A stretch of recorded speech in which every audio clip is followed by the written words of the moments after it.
Yun know, 5 days to go na lang birthday ni Jacinto. So, ito yung mga pinagkakabalahan ko ngayon no, para makita nyo. Ayan, nagpe-prepare ako ng mga decorations para sa birthday ni Jacinto.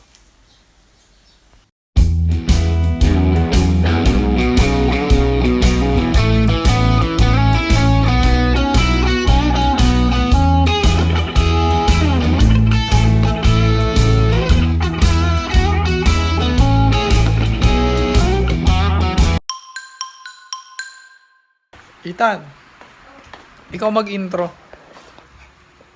Hello guys! Welcome to vlog. Ako si Ethan.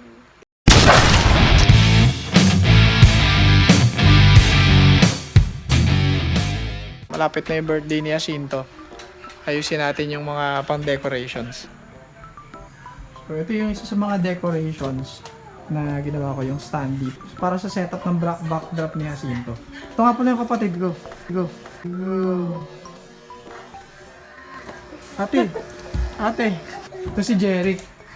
Siyempre, kasama natin siya dito sa vlog na to kasi malupit yan Jeric yan Alright.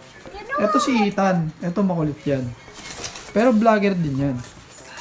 Huwag mong hawakan yan. Baka mabiyak mo yan. Actually, meron pa akong gustong ipakita. Yung ginawa namin na backdrop. Yung nire-ready namin na backdrop. Yung pinaka-design ng backdrop namin, sunod siya dun sa theme nung birthday, which is Barrio Fiesta. So, meron kaming backdrop na arco. Parang welcome art sa mga fiesta.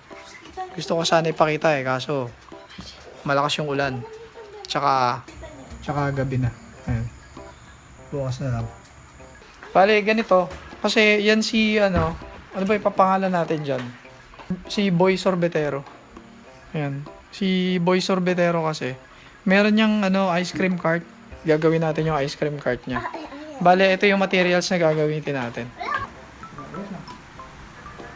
Ito yung pinaka-main natin. Okay, ito na. Ayan. Ito yung gagawin nating ice cream cart. Maliit lang dapat, syempre. May mga extra materials pa tayo. Ito, yung styro.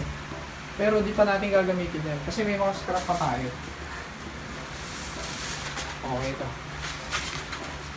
Let's go.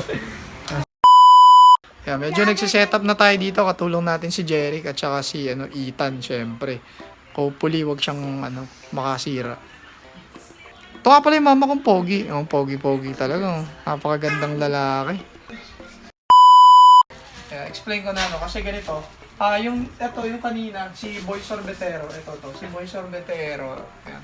Meron siyang sorbetes cart. Nakakita ka na ng sorbetes cart. Meron kasi siyang sorbetes cart. Ang gagamitin natin ito.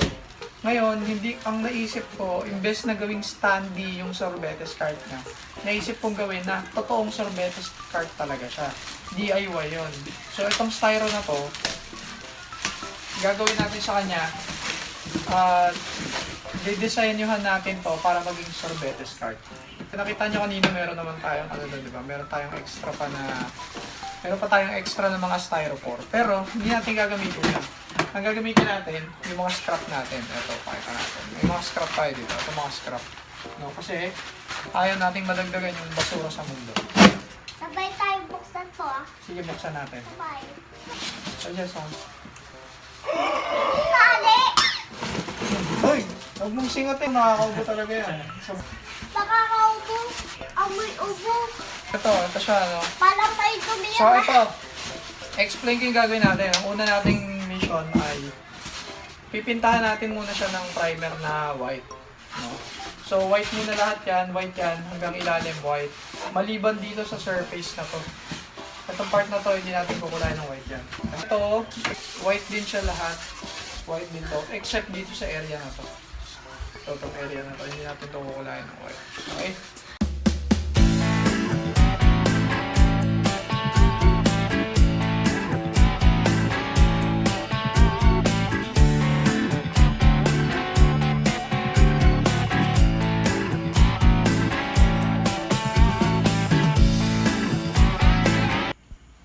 Yun no, sipag talaga ni Kuya Jeric oh.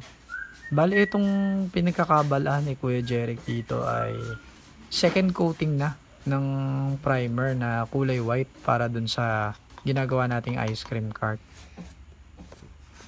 Ayan si Hopia, ang osiserong pusa. Okay, tanyo unti-unting lumalapit. Maya-maya manggugulo na yan. Maya-maya yan. Anyway, hindi lang si Jeric ang busy. Ako rin. Busy ako sa paggawa ng mga letter cuts para sa arko na magiging backdrop ng party ni Jacinto.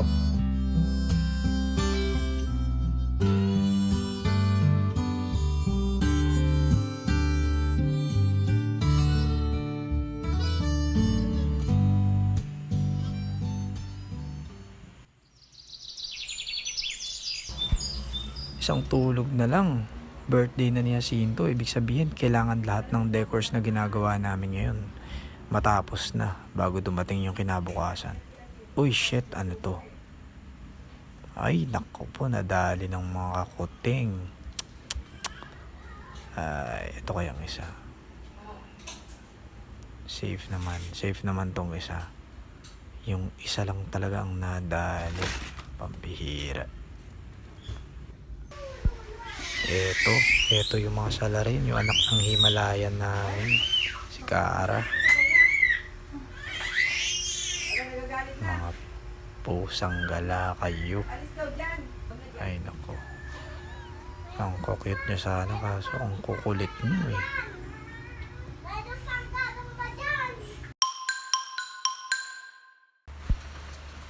Lumalalim na yung gabi, medyo pressured na ako. Hindi ko totally ma-estimate kung anong oras ko to matatapos pero sana matapos ko on time.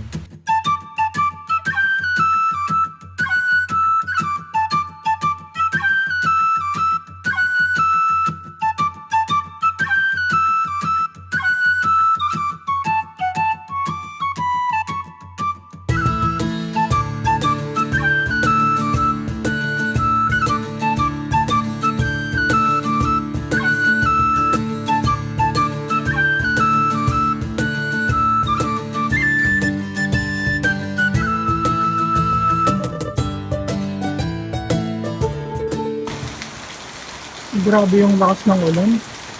Birthday na niya si Lito. 1 a.m. na yan. Last year, ganitong oras naghahanda kami para sa pagpunta sa hospital. Tapos ngayon, ito yung sitwasyon. Naghahanda kami para sa party. Para sa birthday party niya si Lito. Share ko lang yung sitwasyon. No? Madaling araw na, natapos ko na yung pag-cut ng mga kailangang i-cut para dun sa ice cream cart na gagawin ko. Natapos ko na rin yung mga letter cut, yung para dun naman sa backdrop ng na backdrop sa birthday ni Jacinto. Ayan, so tinutulungan ulit ako ni Jeric sa pagpipintura ng mga parts ng ice cream cart. Pakita ko lang sa inyo, no? So, ito yung mga nagawa ko after nung kagabi. So, ginawa ko na yung ididikit ko dun sa takip ng ice cream cart. Tapos, ito yung handle. Styrofoam din siya. Yung ilalim, ginawan ko siya ng paraan, no? Kasi hindi ko alam kung anong material yung pwede kong gamitin para magkaroon ng tukod.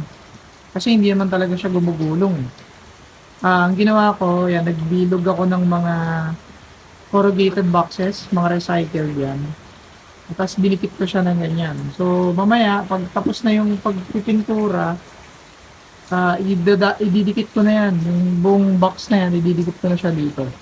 No, pero kailangan matapos muna yung pagde-design para medyo hindi siya nauuga-uga. And ayan, yung mga gulong pinipinturahan na ni Jerry. Grabe, ang kalat ko. So habang nagpipintura si Jeric, ang gagawin ko naman, ililigpit ko yung mga kalat. Kasi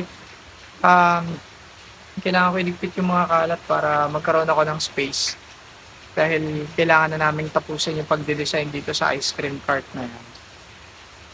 May gagawin pa ako yung toppers naman para dun sa cake.